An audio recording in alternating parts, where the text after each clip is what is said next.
¿Qué tal, videovidentes? Bueno, aquí nos encontramos en el mismo lugar y a la misma hora, por el mismo canal, como decían antiguamente, para la segunda parte de mis recuerdos del pasado, ya que hubo unos cuantos suscriptores que les gustó y que incluso me han hecho partícipe de sus recuerdos también, de la infancia.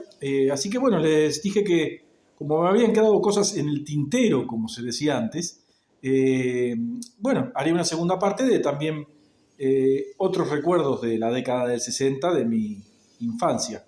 Nací en el 64 hasta el 70, digamos, en donde tengo una buena referencia, que es el haber comenzado el colegio primario en el 71, así que desde mi nacimiento, pongámosle que al año de edad, que es cuando más o menos uno ya genera memoria y tiene uso de razón, hasta los primeros meses del 1970, fue esa década, o parte de la década, que más me agradó y en donde tengo los más lindos recuerdos y cosas que, bueno, que añoro.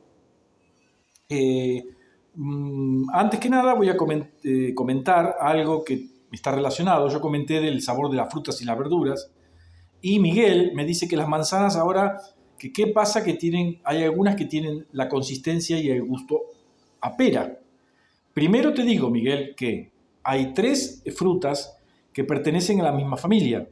La manzana, las peras y los membrillos son todos de la misma familia, ¿sí? Así que no sería raro que una manzana tenga gusto a pera o una pera a manzana, digamos, naturalmente. Pero, un australiano, Creepy creo que se llamaba, que era un cultivador de manzanas, se le ocurrió la genial idea de cruzar dos variedades de manzanas. La Delicious, ¿sí? O la deliciosa, con la con la Lady Williams. Lady Williams. Williams, ¿le suena Williams? Es una pera la Williams también, ¿no? De esa cruza de Delicious con Lady Williams salió la Pink Lady, que es una manzana bastante aceptable en consistencia y en sabor, pero puede asemejarse más a aquellos que tienen paladar sensible, el gusto a una pera, ¿sí? Así que bueno, Miguel, eso es lo que te puedo decir. Ahora sí, vamos puntualmente al video, al tema del video, que son mis recuerdos de la década del 60, que como dije ayer en el primer video, fue una época donde tengo los mejores recuerdos, más placenteros y donde a veces me gustaría retornar, no a vivir definitivamente, pero como quien hace un paseo, ¿sí? Bueno, vamos a otros recuerdos de esa década del 60. Por ejemplo, había algo que me agradaba mucho y era que en los atardeceres el alumbrado público de la ciudad de Buenos Aires no era automático, no existían las fotocélulas o al menos no estaban popularizadas, si es que ya existían seguramente como invento. El alumbrado público, cada columna tenía una cajita de hierro, ¿sí? Con una llave cuadrada, ¿sí? Muy parecida al sistema que tienen las puertas de los nichos de gas hoy día. Y a determinada hora, un ratito antes que oscureciera, eso iba variando con la época del año, pasaba un señor en bicicleta que tenía colgado al cuello esa llave cuadrada para abrir, digamos, esa caja, la abría, conectaba la luz, la cerraba y se iba. Iba prendiendo manualmente el alumbrado público. Así era en todos los barrios. Después, bueno, evolucionó evidentemente, pero era lindo porque se hacía un vínculo con esa persona que todos los días pasaba. Obviamente que había turnos, cuando le tocaba el descanso había un relevante, ¿no? Por ejemplo, el domingo, pero esto era de domingo a domingo, obviamente, o de lunes a lunes, porque no se podía dejar la luz apagada. Generalmente, no digo que era un vecino, pero era de la zona. Obviamente que no era una sola persona que recorría toda la capital. Cada sector o cada barrio tenía una persona encargada, o dos o tres, dependiendo del tamaño del barrio. Pero se hacía como, no digo amigo, pero un conocido, se intercambiaba alguna palabra, es decir, se socializaba, sería, ¿sí? al igual que con el vigilante de la esquina, era muy común. Hoy en día algo está retornando en algunos barrios con la policía de la ciudad, de que siempre era el mismo personal. Entonces había un conocimiento con el vecino. Y como en ese entonces lo único que había era teléfonos fijos, no había celulares, muchas veces el vecino le tenía que prestar al policía para que se comunicara ante una emergencia el teléfono de la casa, teléfono de línea, por supuesto, o bien dejarlo pasar al baño, porque no, porque que sea policía no quiere decir que no tenga sus necesidades fisiológicas, ¿verdad? En ese entonces eran 99,9 hombres, ¿no? Era muy raro ver una policía femenina y mucho menos en la calle. Sí, las chicas estaban por ahí destinadas a oficinas o a tareas administrativas, ¿sí? Y era la Policía Federal en ese entonces la que estaba en la capital. Otra tarea de la policía era el tránsito.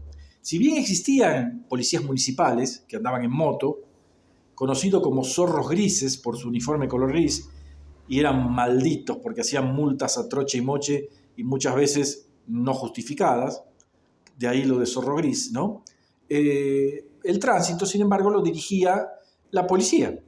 Y en las intersecciones de las avenidas, sobre todo calles muy importantes, existían las garitas de policía, ¿sí? Que era, digamos, como un atril, fijo, por supuesto, ¿no? De hierro, era un cilindro con un techo cónico, digamos, como las calecitas, que era de toldo, y tenía una puertita donde el policía ahí, digamos, como era cilíndrico, estaba en la intersección de las bocacalles, ¿no? De las cuatro cruces, digamos, del cruce de dos calles, y bueno, ahí daba paso y paraba el tránsito, o sea, dirigía el tránsito.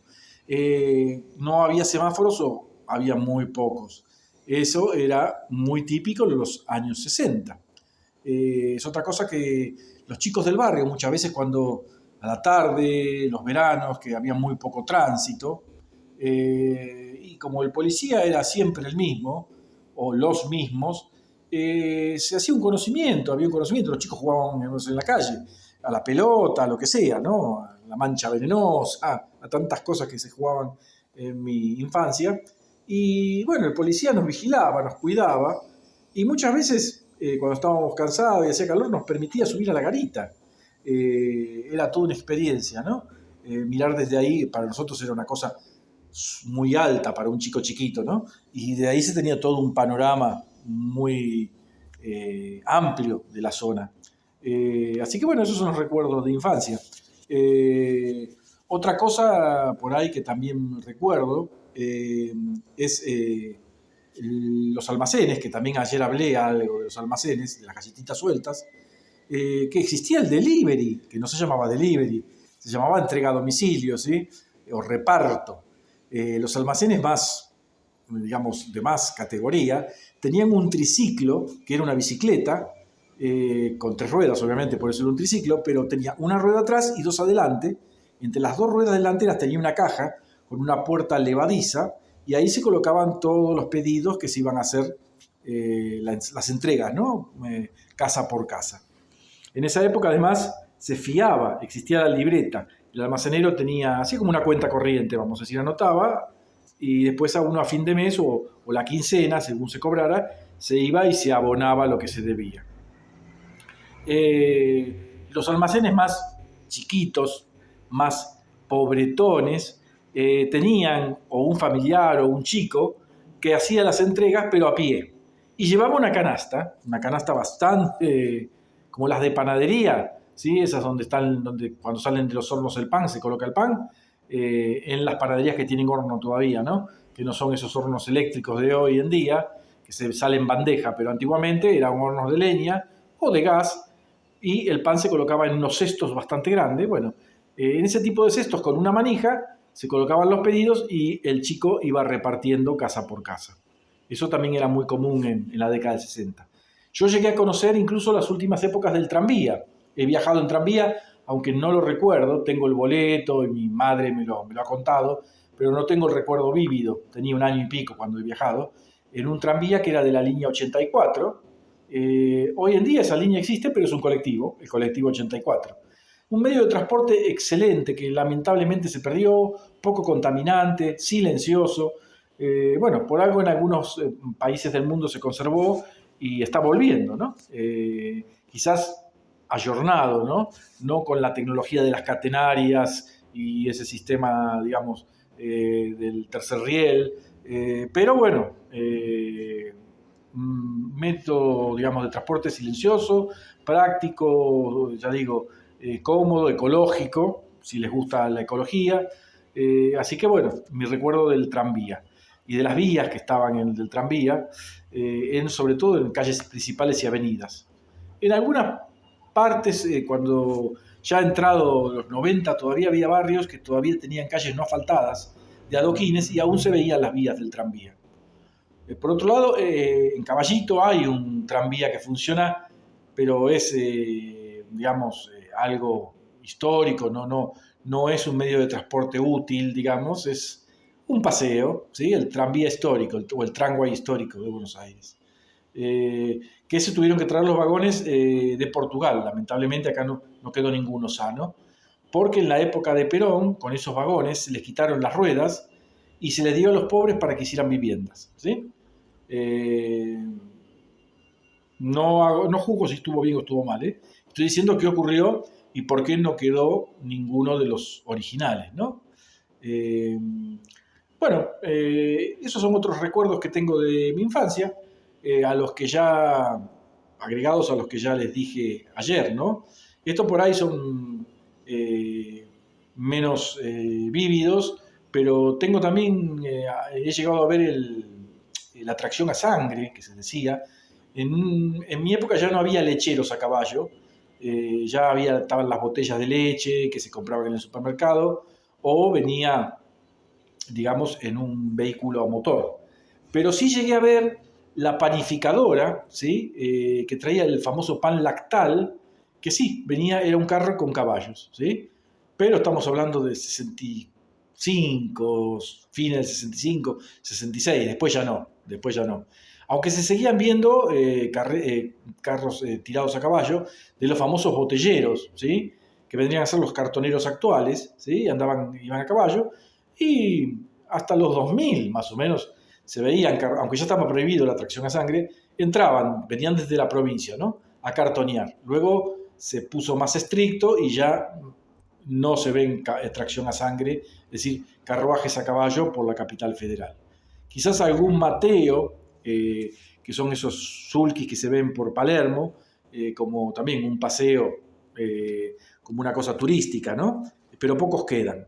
Por eso Palermo es una zona donde aún quedan casas donde tienen caballerizas al fondo. No confundir con esos garajes peticitos que había, que eran para vehículos a motor, ¿sí? Obviamente ahí no entraba un carruaje y mucho menos un caballo. Siempre las casas que tenían para carruajes a caballo estaban en el fondo de la vivienda, ¿sí? Ya que el carruaje estaba a guardarse cerca del caballo para poderlo, digamos, colocarle los arneses, ¿no? Y unirlo al carruaje. Se imaginan que si el carruaje estaba adelante y el caballo al fondo, empujar el carruaje hasta el fondo era todo un despropósito. Además, siempre las caballerizas estaban en el fondo por un tema de comodidad, los olores, la bosta, las moscas. Era una cosa ilógica que el animal estuviera en la entrada de la casa. Así que eso es por lógica, aunque no tengan recuerdos de esa época o no hayan leído nada, si se ponen a pensar un poco, así era el tema, ¿no? Bueno, cualquier recuerdo que tengan ustedes de esa época, que quieran comentar, va a ser bienvenido. Yo quizás tenga algunos recuerdos más, pero ya digo, no son lo principal. Algunas cosas que he estado pensando que me gustaban mucho, por ejemplo, pero ya cerca de los 4 o 5 años de edad, ¿no? Es decir, 69, 68, 69, eran los juguetes. Y era una hermosura pararse frente a la vidriera de una juguetería, donde los juguetes eran casi todos para desarrollar habilidades manuales. Obviamente que había muñecas para las chicas, había trompos, había valeros, había yo-yo, pero las herramientas que a mí más me gustaban eran los mecanos. Los mecanos eran como mis ladrillos, para que ustedes me entiendan, un Rusty, pero era con todo partes metálicas, tornillos, bulones, para armar desde la Torre Eiffel hasta un autito con motor, ¿sí? Después estaban los autos de colección, los Matchbooks, hermosos, que bueno, creo que todavía hoy en día, no sé si se seguirán fabricando, si no habrá otras marcas, pero no eran autos fantasiosos, eran autos que existían en la realidad, ¿sí? Eran un auto, un modelo de auto, que posiblemente uno lo pudiera ver en la calle, a escala. Se le abrían las puertas, tenían suspensión, se le podía llegar a abrir el capó. Bueno, cosas, aún conservo, en mi canal está algunos Matchbooks de esa época, eran de origen inglés, no era la única marca, por supuesto, había también los Galgo, había una marca italiana también que tenían muy lindos autitos, aunque no tenían tantas partes móviles. Y después el Scalectric, que era una pista, supongo que la mayoría saben lo que es, pero eran autitos eléctricos digamos, con una pista, con un riel, que se hacían carreras, ¿no? Y muchas veces, yo por ejemplo tuve el True Naranja, ¿sí? Que era un auto bastante de competición real que existía, ¿no? Y tuve la Liebre, que era un Torino de carrera. Bueno, era escala. Tenía unos pulsadores que uno pulsaba y según, digamos, era un potenciómetro que le daba más o menos velocidad. En las curvas había que disminuirla porque si uno despistaba, coleaba, había que tener, no era fácil, no era apretar el botoncito y que el auto tira vueltas. Había que tener digamos, agarrarle la mano, vamos a decir. Y aparte, no solo era algo para los chicos, la gente grande también hacía competencias, pero bueno, ya preparaba los motores, eran digamos, cosas más evolucionadas, ¿no? Después estaban los trencitos eléctricos, con mucho detalle, barreras que se levantaban, señales que se apagaban y se prendían para darle paso al tren. Es decir, juguetes que quizás hoy en día sean más difíciles de encontrar, ¿sí? Hoy todo electrónico, jueguitos electrónicos. No critico, digo las diferencias, ¿no? Estaban más, eran juguetes que se parecían a lo que imitaban a lo real, ¿sí? Hoy en día los juguetes, si uno los ve, son muy diferentes al objeto que imitan, ¿sí? En cambio antes no, se buscaba que fuera muy semejante al objeto imitado. Por más que fuera un juguete, un martillo de juguete era un martillo. Hoy día poco se parece, ¿sí? A eso me refiero. Para las chicas, bueno, tengo menos recuerdos, pero sé que había muchas muñecas, las muñecas de trapo llamadas peponas, los jueguitos de cocina, bueno, después estaban por supuesto los jueguitos de médico, de veterinario, juegos, digamos, digamos que venían con kit para distintas profesiones, ¿no? Jueguitos de química, los jueguitos de química, lindas cosas, y aparte educativas, ¿no? Pero bueno, yo sé que puedo tener un prejuicio por haber vivido esa época y sentir que fue muy bueno. No digo que lo de ahora sea malo, ¿sí? Y aparte, obviamente que muchas de esas cosas aún existen, tal vez no sean tan comunes como juguetes, pero existen. Los jueguitos de química, los microscopios, ¿sí? Microscopios, obviamente, no científicos, no ni siquiera de estudio. Eran juguetes, pero que sí servían para aumentar y para ver, ¿no? Realidades que uno desconocía a ojo desnudo. Así que bueno, fue la parte 2. Cumplí. Espero que aquellos que se hayan sentido, digamos, entretenidos con este video, esta segunda parte cumpla. Les mando un abrazo, les mando un saludo. Y bueno, a aquellos que no les agrada, no lo miren o vean otra cosa. Les mando un abrazo, saludos.